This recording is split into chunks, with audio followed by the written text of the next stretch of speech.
Assalamualaikum warahmatullahi wabarakatuh. Izin memperkenalkan diri, Nindya Wanita Praja Pamela Puspapane, NPP 300312 selaku moderator dari kelompok 5 Otonomi dan Desentralisasi Pemerintahan Daerah kelas E3. Izinkan saya memperkenalkan anggota kelompok saya. Yang pertama, saya sendiri Pamela Puspapane. Yang kedua, Tengku Arif Aulia. Yang ketiga, Ditya Rahman Syarif. Dan yang keempat, Fernando Belanov. Selamat menyaksikan presentasi dari kelompok kami. Yang pertama yaitu filosofi dan paradigma Undang-Undang Nomor 22 Tahun 1999. Terjadinya rezim otoriter Orde Baru lengser dan semua pihak berkehendak untuk melakukan reformasi di semua aspek kehidupan berbangsa dan bernegara. Berdasarkan kehendak reformasi itu, Sidang Istimewa MPR tahun 1998 yang lalu menetapkan ketetapan MPR nomor 15 garis miring MPR garis miring 1998 tentang penyelenggaraan otonomi daerah, pengaturan, pembagian, dan pemanfaatan sumber daya nasional yang berkeadilan, perimbangan keuangan pusat dan daerah dalam kerangka negara kesatuan Republik Indonesia. Pergantian Undang-Undang Nomor 5 Tahun 1974 dengan Undang-Undang Nomor 22 Tahun 1999 adalah adanya perubahan mendasar pada format otonomi daerah dan substansi desentralisasi.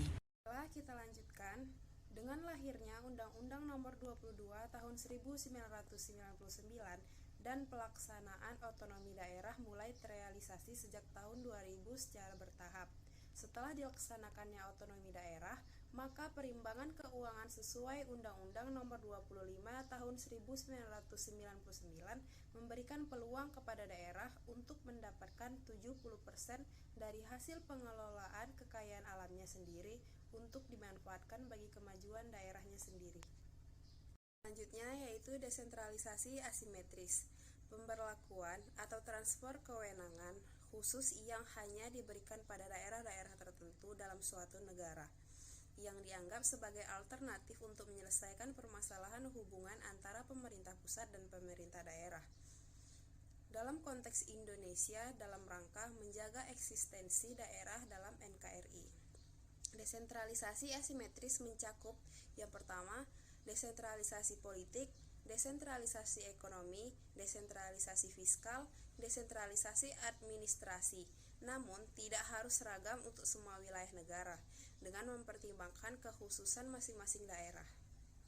Contoh daerah yang menerapkan desentralisasi asimetris.